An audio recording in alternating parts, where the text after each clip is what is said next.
এয়া আমাৰ গোসাঁই মানুহে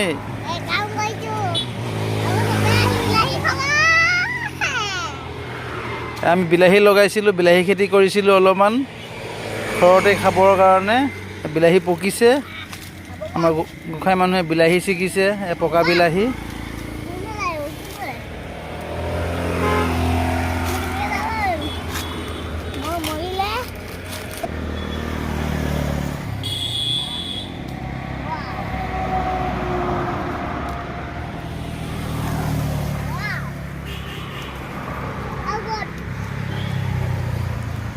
এইপিনে আছে, এইপিনে ছিগা বিলাহী গছ গছকিলে বেয়া হ'ব।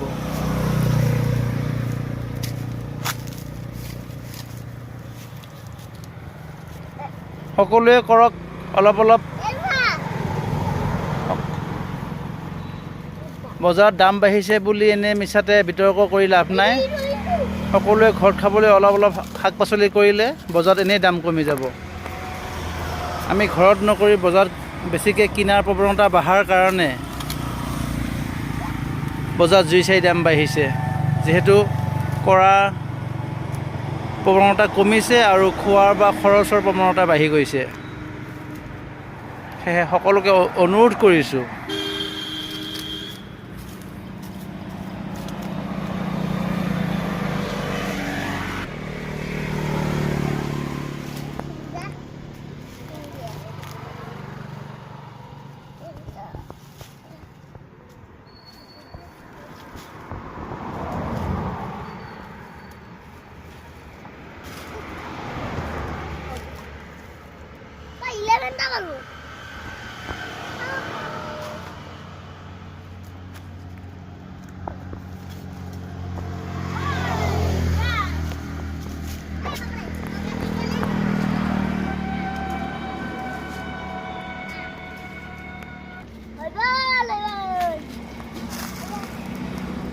আমি বিলাহীৰ লগতে আমি দুজোপামান বেঙেনা খেতিও কৰিছোঁ।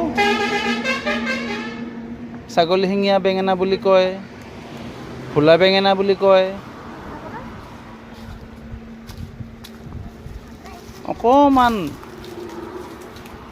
ঘৰৰ যদি কোনোবা এটা চোতালৰ আগতে হওক পিছফালে হওক অকণমান যদি পাচলিৰ বাগান আমি কৰি অকণমান যত্ন লওঁ, আমি ঘৰখনৰ কাৰণে অকণমান শাক পাচলি ঘৰতেই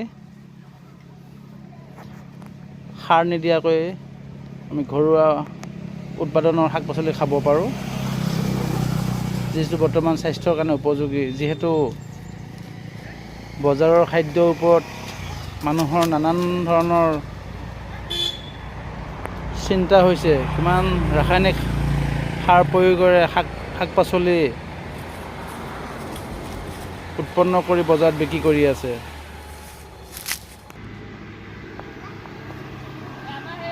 আমি বিলাহী বেঙেনাৰ লগতে বতৰৰ জিকা ভোল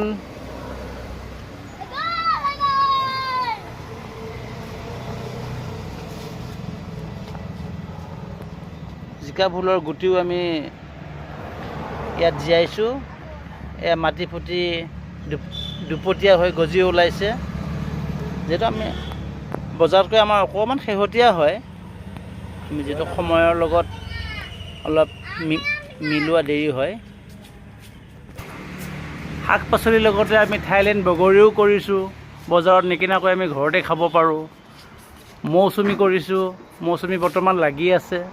এতিয়া আকৌ ফুলাৰ সময়, লগতে মধুৰিআম, যিখিনি দৈনন্দিন ফল মূল শাক পাচলি লাগে প্ৰায়খিনি ঘৰতে কৰি খোৱাৰ ব্যৱস্থা কৰিছোঁ। সকলোৱে কৰক।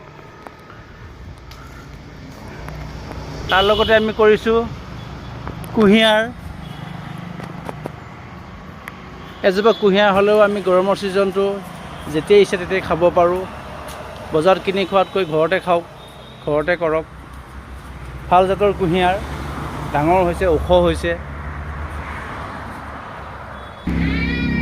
এইবাৰ আমি নতুনকৈ এবিধ ফল ৰোপণ কৰিছোঁ, যিটো বজাৰত খুবেই সমাদৰ লাভ কৰিছে। সুস্বাদু ফল, যাৰ নাম ড্ৰেগন। এইবাৰ নতুনকৈ ৰোপণ কৰিছোঁ, কি হয় নাজানো।